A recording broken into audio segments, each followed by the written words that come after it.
Hello all welcome to Infotalks. So pink ball test match second test ఎడ్లైడ్లో India ఓడిపోవడం జరిగింది. మనం ఈ టెస్ట్ మ్యాచ్కి ముందు పెద్దగా ప్రివ్యూస్ కూడా చేసుకోలేదు and day to day reviews కూడా చేసుకోలేదు. మేబీ కొంచెం బిజీ ఉండడం వల్ల అవి చేయడం అవ్వలేదు. బట్ మ్యాచ్ అయితే చూడడం జరిగింది. మ్యాచ్ చూస్తున్నప్పుడు చాలా నీరసంగా అనిపిస్తుండేది. ఎందుకంటే ఫర్ ఎగ్జాంపుల్ మనం ఇప్పుడు 7 సెషన్స్తో ఈ మ్యాచ్ ఓడిపోయాం. 7 సెషన్స్ జరిగింది, మ్యాచ్ ఓడిపోయాం. ఈ 7 సెషన్స్లో ఒక్క సెషన్లో ఒక హాఫ్ అన్ అవర్ కూడా మన వైపు మ్యాచ్ ఉంది అన్న నమ్మకం ఎక్కడ కలగలేదు. ఎక్కడో నిన్న కొంచెం ఫస్ట్ ఇన్నింగ్స్లో రాహుల్ అండ్ శుభ్మన్ గిల్ ఆడినప్పుడు కానీ అండ్ సెకండ్ ఇన్నింగ్స్లో కాసేపు కానీ తప్ప ఎక్కడా మనకి మనదే సెషన్ పర్వాలేదు, మనం ఈసారి ఇంకొంచెం రన్స్ చేయగలమన్న నమ్మకం అయితే only Rahul and Shubman Gill partnership ఉన్నంత వరకు అనిపించింది తప్ప ఫస్ట్ ఇన్నింగ్స్లో. ఆ తర్వాత ఎక్కడ కూడా మనం మ్యాచ్లో ఉన్నామని అనిపించలేదు. రోహిత్ శర్మ ఎందుకో ఇంకా కెప్టెన్గా టాక్టిక్స్ ప్లే చేయలేకపోతున్నారా అని నాకైతే అనిపిస్తుంది. అంటే రోహిత్ శర్మ మీద నాకు చాలా రెస్పెక్ట్ ఉంది. రోహిత్ శర్మ టెస్ట్ కెప్టెన్ అవ్వాలి అని ఎక్కువ కోరుకునేది నేనే. ఎందుకంటే వన్డేలో కెప్టెన్ అవుతున్నప్పుడు టెస్ట్లు కూడా కెప్టెన్ అవ్వాలి, ఓవరాల్గా రోహిత్ శర్మ కెప్టెన్ ఉండాలి అని నేనే ఎక్కువ కోరుకున్నాను. బట్ రోహిత్ శర్మ కెప్టెన్ అయినప్పుడు వన్డేల్లో చాలా మంచిగా కెప్టెన్సీ చేశాడు. బట్ వన్డేల కెప్టెన్సీ అనేది మనం ప్రామాణికంగా తీసుకోవడానికి పెద్దగా వన్డే వరల్డ్ కప్ తప్ప పెద్దగా మ్యాచ్లు ఎక్కడ జరగలేదు. ఆ మ్యాచ్లో రోహిత్ శర్మ కానీ విరాట్ కోహ్లీ కానీ వీళ్ళు ఆడడం కూడా జరగలేదు. సో వన్డేల్లో రోహిత్ శర్మ కెప్టెన్సీ కోసం మనం పెద్దగా మాట్లాడుకోవడానికి లేదు. అండ్ వైట్ బాల్లో Rohit Sharma T20 world cup గెలిచారు. సో ఇప్పుడు రిటైర్మెంట్ ఇచ్చారు. సో దాని గురించి మాట్లాడుకునే లేదు. సో మనం ఇప్పుడు ఏమైనా మాట్లాడుకోవాలనుకుంటే అది ఈ వరల్డ్ టెస్ట్ ఛాంపియన్షిప్ ముందు జరిగిన మ్యాచెస్ కోసం. ఎందుకంటే after world test championship Rohit Sharma captaincy అనేది తను వదులుకోకపోయినా కూడా కొత్త కెప్టెన్ని మనం మన మేనేజ్మెంట్ అనేది నియమించడం జరుగుతుంది. సో ఈ లోపల మ్యాచెస్లో కూడా రోహిత్ శర్మ టాక్టిక్స్ అనేవి కరెక్ట్గా ప్లే చేయలేకపోతున్నారేమో అనిపిస్తుంది. ఎందుకంటే ఫర్ ఎగ్జాంపుల్ నిన్న ట్రావిస్ హెడ్ వాళ్ళ ఫస్ట్ ఇన్నింగ్స్లో ట్రావిస్ హెడ్ 140 తీసేస్తే వాళ్ళ స్కోర్ 330. ఫర్ ఎగ్జాంపుల్ అంత 330 to 350 లోపు చూసుకుంటే వాళ్ళది కూడా స్కోర్ ఏం లేదు.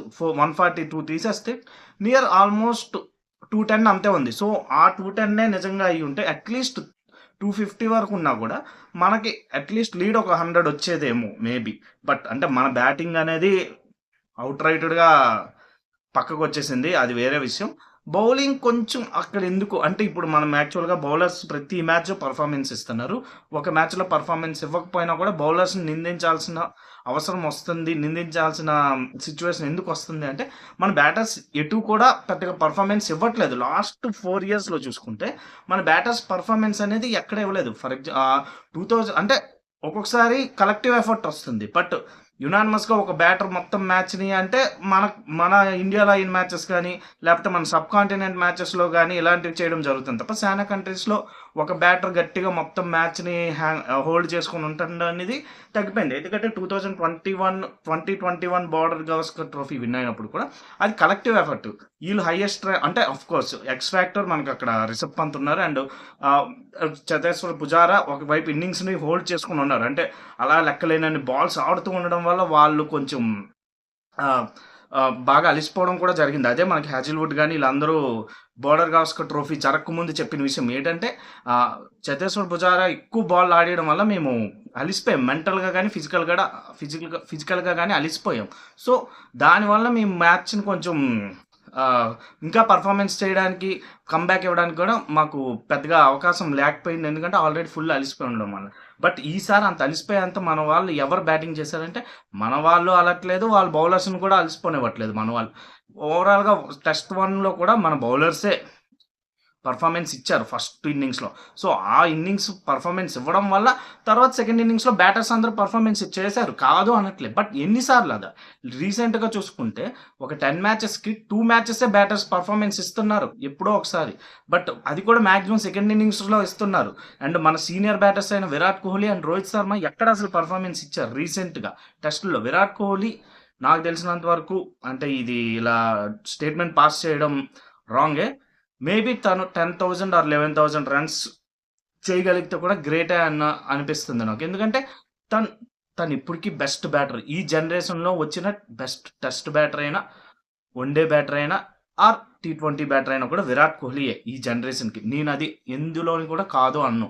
బట్ ఇదనేది 2019-20కి ఎండ్ అయిపోయిందేమో అనిపిస్తుంది. అంటే విరాట్ కోహ్లీ టెస్ట్‌లో ఆ 2014 నుంచి 19 వరకు ఆ 5 ఇయర్స్ ఏదైతే చూపించారో అది ఈ జనరేషన్‌కి బెస్ట్. ఆ తర్వాత రూట్ లాంటి వాళ్ళు ఎవరు ఎంతమంది రన్స్ చేసినా కూడా ఈ జనరేషన్‌కి బెస్ట్ టెస్ట్ బ్యాట్స్‌మన్ అంటే విరాట్ కోహ్లీయే. But Virat Kohli 10,000 or 11,000 test రన్స్‌తోనే ఎండ్ అయిపోవచ్చేమో అని నాకు భయమేస్తుంది. బట్ విరాట్ కోహ్లీ అలా ఎండ్ అయిపోవడం నాకు నచ్చదు. అంటే రన్స్ అయినా ప్రామాణికం, మంచి మ్యాచ్‌లు గెలిపిస్తే చాలు కదంటే మంచి రన్స్ కరెక్ట్‌గా చేయగలిగితే మ్యాచ్‌లు గెలుస్తాం ఆటోమేటిక్‌గా. విరాట్ కోహ్లీ అనే ప్లేయర్ బ్యాటింగ్ కరెక్ట్‌గా చేస్తే అపోజిట్ టీమ్ చాలా ప్రెజర్‌లోకెళ్తది. బట్ ఆ ప్రెజర్ పెట్టే ప్లేయర్ ఇప్పుడు ఇండియాలో ఎవరు లేకపోయారు. ఒక్క ఒకే హైదరాబాద్ ప్లేయర్ అయిన నితీష్ కుమార్ రెడ్డి అంటే కామెంటేటర్స్ కూడా చాలా మంచిగా పొగుడుతున్నారు తనని. ఎందుకంటే తనొస్తున్న డౌన్ ఏంటి, తను ఆడుతున్న ఆ స్కోర్ ఏంటి. బట్ 21 ఇయర్స్ డైరెక్ట్ ఆస్ట్రేలియాలోనే డెబ్యూట్ అయ్యాడు. ఫస్ట్ మ్యాచ్‌లో ఆల్మోస్ట్ ఫస్ట్ ఇన్నింగ్స్‌లో హైయెస్ట్ స్కోరరు. ఆ ఇన్నింగ్స్‌లో ఎంతో కొంత మనకి లీడ్ రావడానికి కారణం అతను చేసిన పరుగులే. ఆ తర్వాత సెకండ్ ఇన్నింగ్స్‌లో కూడా చాలా స్పీడ్‌గా రన్స్ చేశాడు. ఇప్పుడు కూడా first innings and second innings ఈ సెకండ్ టెస్ట్‌లో హైయెస్ట్ స్కోరర్ అతనే. బట్ ఆ లాస్ట్ బాల్ 6 తర్వాత వెంటనే ఔట్ అయిపోవడం అనేది కొంచెం అంటే తను ఇంకొంచెం ఇన్నింగ్స్‌ని హోల్డ్ చేసి ఆడితే అంటే ఇప్పుడు క్లాస్‌లో ఎవ్వరు బాగా చదవనప్పుడు బాగా చదివినవాడినే ఎందుకు నువ్వు చదవలేదని కొడతాం. అలాగా ఇప్పుడు ఈ టెస్ట్ మ్యాచ్‌లో మనం నితీష్ కుమార్ రెడ్డి ఇంకొంచెంసేపు ఉంటే బాగుండని నేనైతే అనుకున్నాను. అంటే తను ఆ షాట్ చాలా మంచిగా ఆడాడు. బట్ అక్కడ ప్లేయర్ ఉండడం చూసుకోలేదా అన్నట్టు తను కూడా ఫీల్ అయ్యాడు ఔట్ అయిపోయాక. ఎందుకంటే తనున్న ఊపుకి పక్కాగా ఇన్నింగ్స్ ఆపోజిట్ ఎండ్‌లో ఎవరో ఒకళ్ళు సపోర్ట్ చేస్తే చాలా బాగా పెర్ఫార్మన్స్ ఇస్తాడు. ఈవెన్ సెంచరీ కూడా కొట్టగలిగే సామర్థ్యం ఉంది తనకి. అది కూడా చాలా తక్కువ బాల్‌లోనే. ఎక్కువ బాల్‌లో కూడా తీసుకోడు తను. ఎందుకంటే చాలా ఈజీగా ఆస్ట్రేలియా బౌలింగ్‌ని ఆడేస్తుండు. తనేమి ఆస్ట్రేలియన్ బౌలింగ్‌కి ఇబ్బంది పడిపోయి ఔట్ అవ్వలేదు. అంటే ఒక ఇన్నింగ్స్‌లో నాట్ ఔట్ ఉన్నాడు. బట్ ఈ 3 ఇన్నింగ్స్‌లో కూడా తను ఆస్ట్రేలియా బౌలింగ్‌కి ఇబ్బంది పడిపోయి ఔట్ అయిపోయిన సందర్భాలు ఏవి కాదు. ఈ 3 సార్లు కూడా తనే అగ్రెసివ్‌గా ఆడాలనుకోని ఔట్ అయ్యాడు తప్ప ఆస్ట్రేలియన్ బౌలింగ్‌కి ఇబ్బంది పడుతూ ఔట్ అయిపోవాలని అనుకోలేదు. బట్ నితీష్ కుమార్ రెడ్డి తర్వాత ఇంకెవరు అంత బాగా ఆడారంటే అంటే సెకండ్ ఇన్నింగ్స్‌లో యశస్వి జైస్వాల్ ఇన్నింగ్స్ గాని, రాహుల్ ఇన్నింగ్స్ గాని, లేకపోతే విరాట్ కోహ్లీ ఇన్నింగ్స్ గాని తక్కువ అని నేనేమనను. బట్ ఎన్ని సార్లు ఈ 4 ఇన్నింగ్స్‌లు అయ్యాయి. 4 ఇన్నింగ్స్‌లో మీరు చేసిన స్కోర్ ఏంటి? ఒక డెబ్యూటెంట్ చేసినంత ప్రామిసింగ్‌గా కూడా ఎందుకు చేయలేకపోయారు? అంటే డెబ్యూటెంట్ చాలా ఈజీగా ఆడుతుండు. స్టార్క్ ఆడుతున్నప్పుడు ఇదంత టఫ్ బాల్ కాదేమో అని అనిపిస్తుంది. ఎందుకంటే అదే నితీష్ కుమార్ రెడ్డి ఏ బాల్ వదలాలో చూసుకుంటుండు. ఆఫ్‌కోర్స్ తను దిగిన డౌన్‌కి బాల్ అనేది కొంచెం పిచ్ అనేవి అన్నీ అనుకూలంగా మారొచ్చు. కానీ ఎంతైనా 21 years debutant Australian bowling attack ఎలాంటిది? మిచెల్ స్టార్క్ గాని, హ్యాజిల్‌వుడ్ గాని, ప్యాట్ కమిన్సన్ గాని, అప్పుడప్పుడు మిచెల్ మార్ష్ గాని, లేకపోతే నాథన్ లియాన్ గాని, ఇప్పుడు స్కాట్ బోలాండ్ గాని వీళ్ళందరూ ఆల్రెడీ చాలా ఎక్స్‌పీరియన్స్ ఉన్నోళ్ళు. స్కాట్ బోలాండ్ 9 టెస్ట్ మ్యాచెస్ అయ్యుండొచ్చు. బట్ తను ఆస్ట్రేలియాలో చాలా మ్యాచ్‌లు ఆడాడు ఫస్ట్ క్లాస్ క్రికెట్. సో, వీళ్ళందరూ ఆ ఎక్స్‌పీరియన్స్‌డ్ బౌలర్స్‌ని చాలా చాకచక్యంగా ఆడుతున్నాడు. మిగతా వాళ్ళు ఎందుకు నితీష్ కుమార్ రెడ్డి నుంచి మోటివేట్ చేసుకోలేకపోతున్నారు. నితీష్ కుమార్ రెడ్డి ఔట్ అయితే నాకేమనిపించిందంటే డ్రెస్సింగ్ రూమ్‌లో నితీష్ కుమార్ రెడ్డిని తిడతారేమో. ఎందుకు అంటే తిట్టకపోవచ్చు. బట్ నాకేమనిపించిందంటే నువ్వు ఒక్కడివే బాగా ఆడుతున్నావు. నువ్వు కూడా ఔట్ అయిపోతే ఎలాగా అని ఫీల్ అవుతారేమో అనిపించింది. అంటే అట్‌లీస్ట్ లీడ్ లేదు. 19 రన్స్‌తో బుమ్రాని ఎందుకు మళ్ళీ మనం దించామసలు? నాకది అర్థం అవ్వలేదు. బుమ్రా ఎందుకొచ్చాడు? 19 టార్గెట్‌ని డిఫెండ్ చేయడానికి బుమ్రా బౌలింగ్ చేయాల్సిన అవసరం ఏంటి? హర్షిత్ రానాతో ఏయించొచ్చు కదా! నితీష్ కుమార్ రెడ్డితో ఏయించొచ్చు కదా! నితీష్ కుమార్ రెడ్డి బౌలింగ్ బానే ఏస్తున్నాడు. వికెట్స్ వస్తున్నాయి గానీ, ఇంకొంచెం థ్రెటనింగ్ బౌలర్‌గా అవ్వట్లేదు అనేది కొంచెం అనిపిస్తుంది నాకు కూడా. సో, వాళ్ళిద్దరికి ఇవ్వచ్చు కదా! కాస్త ఇదొస్తది వాళ్ళకైనా మోటివేషన్ వస్తది. కొంచెం ఓకే. ఈ టైంలో అలా 19 రన్స్‌ని ఎలాగోకలాగా సేవ్ చేద్దాం. ఎంతో ఒక 2, 3 వికెట్లని తీద్దామన్న ఆలోచనలు ఉండొచ్చు కదా! మళ్ళీ బుమ్రాకి బౌలింగ్ ఇవ్వడంలో ఏం అర్థం ఉంది? అండ్ రోహిత్ శర్మ గారైతే నాకు తెలిసినంత వరకు ట్రావిస్ హెడ్ అంత ఈజీగా సింగిల్‌లు తీస్తున్న టైంలో బుమ్రాకి 3 ఓవర్లు ఇవ్వడం అనేది నాకిప్పటికి ఆ టాక్టిక్స్ ఏంటి? అందులో లాజిక్ ఏముందనేది నాకు అర్థం అవ్వట్లేదు. ఎందుకంటే ఒక ట్రావిస్ హెడ్ వచ్చిన సిట్యుయేషన్ కొంచెం ప్రెజర్ సిట్యుయేషనే. ఆ టైంలో ట్రావిస్ హెడ్ ఔట్ అయిపోయి ఉంటే ఆస్ట్రేలియా వాళ్ళు దర్జాగా మనకొక 40 లీడ్ ఇచ్చి ఆల్ ఔట్ అయిపోయినా ఆశ్చర్యపడక్కర్లేదు. లేదా ఒక 40 రన్స్ లీడ్‌తో వాళ్ళు ఉండేవారేమో. అంతకు మించి పెద్దగా ఏమీ జరిగేది కాదు. బట్ మనం చేసిందేంటి? ఆ టైంలో బుమ్రాని ఎందుకు బౌలింగ్‌కి తేలేదో నాకు అర్థం అవ్వలేదు. నెక్స్ట్ వాళ్ళు మనకి ఈజీగా బౌన్సర్స్ ఏస్తున్నారు. అండ్ మనోళ్ళు ఆ బౌన్సర్స్‌లోనే ట్రాప్ అవుతున్నారు. నేను విరాట్ కోహ్లీ కోసం, రోహిత్ శర్మ బ్యాటింగ్ కోసం అసలు మాట్లాడాలనుకోవట్లేదు. ఎందుకంటే వాళ్ళిద్దరూ చాలా మంచి ప్లేయర్సే. నేను అందులో ఎటువంటి ఇది కాదు గానీ, ఇలాంటి ఒక యంగ్ టీమ్ ఆల్మోస్ట్ ఉంది. సో, వాళ్ళకి వీళ్ళే కదా దారి చూపించాలి. ఇలా ఆడాలి, ఇలా ఆడాలని. ఆఫ్‌కోర్స్ ప్రతి సీనియర్స్ లాస్ట్‌కొచ్చే టైంకి ఎంతో కొంత ఇదవ్వచ్చు. బట్ విరాట్ కోహ్లీ అప్పుడే లాస్ట్‌కొచ్చేసాడని నేను అనుకోవట్లేదు. రోహిత్ శర్మ కూడా తనంత తనంతట తాను రిటైర్ ఇస్తే ఇవ్వాలి తప్ప, తను కూడా ఏదో లాస్ట్ స్టేజ్‌లో ఉన్నాడని నేను అనుకోవట్లేదు. ఎందుకంటే తను వైట్ బాల్ క్రికెట్‌లో చూపిస్తున్న అగ్రెషను, తన కెప్టెన్సీలో చూపిస్తున్న అగ్రెషన్‌కి ఇప్పుడు రీసెంట్ న్యూజిలాండ్ నుంచి గాని, అంతకుముందు కొన్ని సీరీస్‌ల్లో కూడా మన టాక్టిక్స్ అనేవి చాలా ఇల్లాజికల్‌గా అనిపిస్తున్నాయి నాకు. సో, రోహిత్ శర్మ మేబీ ఇప్పుడే కెప్టెన్సీ ఇచ్చేయాల్సి వస్తదా అని నాకు డౌటొస్తుంది. ఎందుకంటే, బూమ్రా మనం లాస్ట్ టైమ్ చూసుకుంటే ఫస్ట్ మ్యాచ్‌లో ఆ బౌలింగ్ చేంజెస్ అనేవి అంటే ఒక ఫాస్ట్ బౌలర్‌కి అంటే ముఖ్యంగా శానా కంట్రీస్‌లో ఈ బౌలింగ్ చేంజెస్ అనేవి బౌలర్‌కే చాలా బాగా తెలుస్తాయేమో అని నాకైతే అనిపించింది. ఫర్ ఎగ్జాంపుల్ 2023 వరల్డ్ కప్‌లో ప్యాట్ కమిన్స్ పెట్టిన బౌలింగ్ లైనప్‌కి చాలా ఇబ్బంది పడ్డాం మనం ఫైనల్స్‌లో. సో, ఒక బౌలర్‌కి జట్టు పగ్గాలు అప్పచెప్పడంలో తప్పు లేదనేది నా ఉద్దేశం. సో, ఉన్న పలంగా కెప్టెన్సీ మార్చియమని నేను అనట్లేదు. ఈ వరల్డ్ టెస్ట్ ఛాంపియన్‌షిప్ ఓకే అయిపోతది. మనం ఎళ్ళకపోతే ఇంకోటెళ్తాం. బట్ నెక్స్ట్ రోహిత్ శర్మ తర్వాతైనా బూమ్రాకి కెప్టెన్సీ ఇవ్వడం అనేది చాలా మంచి విషయం అనేది నాకనిపిస్తుంది. ఎందుకంటే ఒక ఫాస్ట్ బౌలర్ కెప్టెన్‌గా ఉంటే తనకి బౌలర్స్‌ని ఎలా యుటిలైజ్ చేసుకోవాలో తెలుస్తది. బ్యాటర్స్ ఎప్పుడూ లైమ్ లైట్‌లోనే ఉంటారు. సో, బ్యాటర్స్ కోసం మనం పెద్ద వర్రీ అవ్వక్కర్లేదు.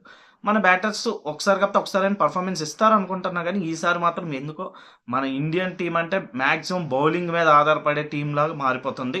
బ్యాట్స్‌మెన్ అప్పుడప్పుడు మేజర్ సిట్యుయేషన్స్‌లో చాలా గట్టిగానే ఆడేస్తుంటారు. బట్ బౌలర్స్ ఒకేసారి ఏదో ఒక అంటే ఈ అలిసిపోవడం వల్లో, లేపోతే ఈ వర్క్ ప్రెషర్ వల్లనో తెలీదు గానీ, ప్రతిసారి ఆళ్ళు మ్యాచ్‌ని సేవ్ చేసి ఫైనల్స్‌లో ఎక్కడో సేవ్ చేయాల్సిన మ్యాచ్ దగ్గర ఇబ్బందులు పడిపోతున్నారు. అదే మనకి లాస్ట్ 2 టెస్ట్ ఛాంపియన్‌షిప్స్ ఫైనల్స్‌లో గానీ, అంత స్కోర్ కాకపోయినా కూడా 2023 వరల్డ్ కప్ ఫైనల్స్‌లో గానీ జరిగింది. బట్ అది టీ20 వరల్డ్ కప్‌లో జరగలేదు. ఎందుకంటే అంత టైం లేదు. వెంటనే కమ్‌బ్యాక్ ఇచ్చే అంత టైం ఉండదు కాబట్టి, కొంచెం అప్పుడు మనకి చాలా బాగా అన్నీ కలిసి రాలేదు. కష్టపడినా కూడా కలిసొచ్చాయి కూడా కొన్ని జరిగాయి. సో, ఓవరాల్‌గా అయితే ఈ టెస్ట్ మ్యాచ్ చాలా డిసప్పాయింట్. ఎందుకు అంటే ఆస్ట్రేలియాలో టెస్ట్ మ్యాచ్ గెలవడమే గొప్ప. మళ్ళీ వెంటనే గెలిస్తే ఎప్పుడైనా హోమ్ టీమ్‌కి ఇంకా ప్రెషర్ ఉంటది. ఆస్ట్రేలియా లాంటి టీమ్ 2 టైమ్స్ ఇండియాతో ఓడిపోయింది. ప్రస్తుతానికి టెస్ట్ సిరీస్. అది కూడా బోర్డర్ గవాస్కర్ ట్రోఫీ వాళ్ళు సాధించి చాలా సంవత్సరాలు అయిపోయింది. ఆల్మోస్ట్ దశాబ్ద కాలం దాటిపోయింది. సో, వాళ్ళు బోర్డర్ గవాస్కర్ ట్రోఫీ 2014లో ఎప్పుడో ఇదయింది. అక్కడి నుంచి ఇప్పటి వరకు మళ్ళీ వాళ్ళు బోర్డర్ గవాస్కర్ ట్రోఫీని తాకలేకపోతున్నారు. సో, దాన్ని మనం ఎలాగోకలాగా మేనేజ్ చేసుకొని ఇచ్చేసి లాస్ట్ 2 టైమ్స్ కూడా ఒక టైమ్ వాళ్ళ మేజర్ ప్లేయర్స్ లేరన్నాం. ఒకసారి మన మేజర్ ప్లేయర్స్ లేకపోయినా కూడా మనం గెలిచాం. సో, ఈసారి అందరూ ఉన్నారు. సమఉజ్జీలున్నారు. ఎదురెదురుగా మొత్తం ఉన్నారు.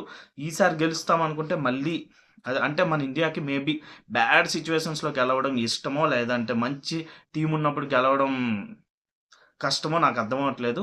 ఓవరాల్‌గా అయితే మాత్రం చాలా డిసప్పాయింట్‌మెంట్ ఈ టెస్ట్ మ్యాచ్. ఎందుకంటే బ్యాటింగ్ ఏ మాత్రమైనా కొంచెం ఇచ్చుంటే ఫస్ట్ ఇన్నింగ్స్‌లో ఒక 250 అయినా కొట్టుంటే ఇవాళ ఆస్ట్రేలియా పక్కాగా ఇంకా ప్రెజర్‌లోనే ఉండేది. మనం ఒక్క సెషన్ 7 సెషన్స్ అయ్యింది టెస్ట్ మ్యాచ్‌లో. ఒక్క సెషన్ కూడా కనీసం ఒక 50 మినిట్స్, 30 మినిట్స్ కూడా లేము. ఏదో ఒక ప్లేయర్ మనకు హోప్స్ ఇస్తూ వెళ్తున్నా కూడా ఆ ప్లేయర్ ఎంతవరకు ఇస్తాడు? ఆ ప్లేయర్ వచ్చిన పొజిషన్ ఏంటి? ఆ ప్లేయర్ ఆడుతుంటే ఆపోజిట్ ఎండ్‌లో జరుగుతున్న వికెట్ల పతనం ఏంటి? సో, మనం ఎవ్వరిని కూడా ఎక్కడ కూడా ఈ టెస్ట్ మ్యాచ్‌లో ఉన్నామన్న హోప్ లేదు. ఏదో వర్షం పడిపోయి మ్యాచ్ ఆగిపోయి డ్రా అయితే అయ్యుండాలి తప్ప అది కూడా జరగలేదు. అలాంటివి మనం కోరుకోలేం.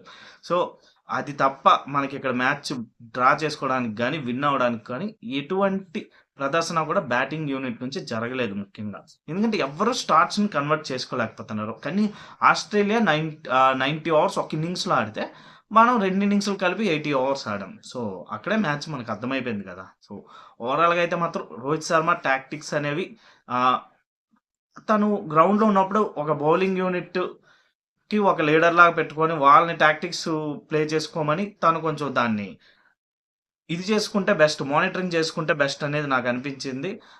సిరాజ్ అయితే యాక్చువల్‌గా అన్‌లక్కీ అనిపించింది. చాలా ఎడ్జెస్ తగిలి సిరాజ్ బౌలింగ్‌లో వికెట్‌లయితే ఎళ్ళాయి. స్కోర్ అయితే ఎళ్ళింది. బట్ అందుకే కొంచెం ట్రావిస్ హెడ్ ఔట్ అవ్వగానే కూడా చాలా ప్రెషర్‌కి లోనయ్యాడు. బట్ అప్పటికే ఆ ప్లేయర్ 150 కొట్టాడు. సో, అలాంటి ప్లేయర్ ముందు కొంచెం అంత ఇదవ్వడం కరెక్ట్ కాదు. అండ్ ట్రావిస్ హెడ్‌ని క్రాక్ చేయాల్సిన సమయం వచ్చేసింది. ట్రావిస్ హెడ్‌ని క్రాక్ చేయకపోతే మాత్రం ఇంతకంటే వరస్ట్ ఉండదు. అంటే లెఫ్ట్ హ్యాండ్ బౌలర్స్‌ని వస్తే బావుంటది ట్రావిస్ హెడ్‌కి అనుకోవడం కాదు. మనోళ్ళు ఎప్పుడు రైట్ హ్యాండర్ బౌలర్సే ఎక్కువ మంది ఉన్నారు మనకి. సో, అలాంటి లెఫ్ట్ హ్యాండర్స్‌ని చాలామంది మనం క్రాక్ చేసాం. బట్ సనత్ జయసూర్య లాంటి వాళ్ళని క్రాక్ చేయలేకపోయాం. ట్రావిస్ హెడ్‌ని కూడా మనం అలా తయారు చేసుకోకూడదు. అంటే సనత్ జయసూర్య లాంటి వాళ్ళని కూడా మనం కీలకమైన సిట్యుయేషన్స్‌లో క్రాక్ చేసాం. బట్ ట్రావిస్ హెడ్ మనకి కీలకమైన సిచ్యువేషన్స్‌లోనే తలనొప్పిగా మారుతున్నాడు. ఆ హెడ్ అనే పేరుకి మనకి హెడేక్ అయిపోతుంది. సో, ట్రావిస్ హెడ్‌ని పక్కాగా క్రాక్ చేయాలి. అండ్ మిగతా టీమ్ వాళ్ళైతే మాత్రం పర్ఫెక్ట్‌గా లేదు. ట్రావిస్ హెడ్ అనే పర్సన్ ఇది అడిలేడ్ వాళ్ళకి అండ్ లాస్ట్ టైమ్ కూడా ట్రావిస్ హెడ్డే మన మీద కొట్టాడు 87 ఫస్ట్ టెస్ట్ మ్యాచ్‌లో కూడా. సో, ట్రావిస్ హెడ్‌ని క్రాక్ చేయాలి. ట్రావిస్ హెడ్‌ని క్రాక్ చేస్తూ ఈ రెగ్యులర్ టైమ్ ఇంటర్వెల్స్‌లో ఈ మ్యాచ్‌లో ఏవైతే వికెట్లు తీయలేదో ఇవన్నీ బౌలింగ్ యూనిట్ చూసుకుంటది. ఫస్ట్ ఆఫ్ ఆల్ మన బ్యాటింగ్ యూనిట్ చాలా 2 ఇన్నింగ్స్‌లో కలిపి అట్‌లీస్ట్ ఒక 500-600 రన్స్ అయినా కొట్టగలగాలి. అట్‌లీస్ట్ ఫస్ట్ ఇన్నింగ్స్ 300 మనకి ఫస్ట్ బ్యాటింగ్ వచ్చినప్పుడు కొట్టాలి. ఆస్ట్రేలియాలో 300 కొట్టకుండా మ్యాచ్‌లు గెలిసేద్దాము అనుకుంటే మాత్రం అవ్వదు. 400 అనేది చాలా ఇదైపోయింది. మొన్నెప్పుడో మనం కొట్టాం తప్ప 400 అనేది కూడా మనం పెద్దగా కొట్టి చాలా రోజులయిపోయింది. సో, నెక్స్ట్ మ్యాచ్‌కి ఇంకా చాలా టైం ఉంది. అండ్ వాళ్ళకి ఇంకా ఫ్రస్ట్రేషన్‌గా ఉంటది గానీ, ప్రతిసారి ఇదే కంటిన్యూ అవుతుంటే అలవాటు పడిపోయే ప్రమాదం ఉంది కాబట్టే కొంచెం నాలాంటోళ్ళు ఇలాగా ఫ్రస్ట్రేట్ అయ్యి ఇలా చెప్పాల్సొస్తుంది. బట్ ఓవరాల్‌గా అయితే మాత్రం థర్డ్ టెస్ట్ మ్యాచ్ మనం గెలవాలి. గెలిస్తే మనకు వరల్డ్ టెస్ట్ ఛాంపియన్‌షిప్ ఇంకా ఛాన్సెస్ ఉన్నాయి. ఇంకా 2 టెస్ట్ మ్యాచెస్ గెలిస్తే మనకి almost straight to world test championship finals. So, ఆ 2 టెస్ట్ మ్యాచ్‌లు గెలిస్తే మాత్రం పక్కాగా మనం వరల్డ్ టెస్ట్ ఛాంపియన్‌షిప్ ఫైనల్స్ కూడా గెలుస్తాం. బట్ ఆ 2 అనేది ఇప్పుడు 3లో 2 అనేది కొంచెం టఫే ఆస్ట్రేలియాలో ఎప్పుడైనా. సో, అదెలా అవుద్దనేది చూద్దాం. అండ్ ఈ టెస్ట్ మ్యాచ్ ఎలా జరిగింటే బావుండనేది మీకేమనిపిస్తుందో కామెంట్ చేయండి. Thank you. బాయ్.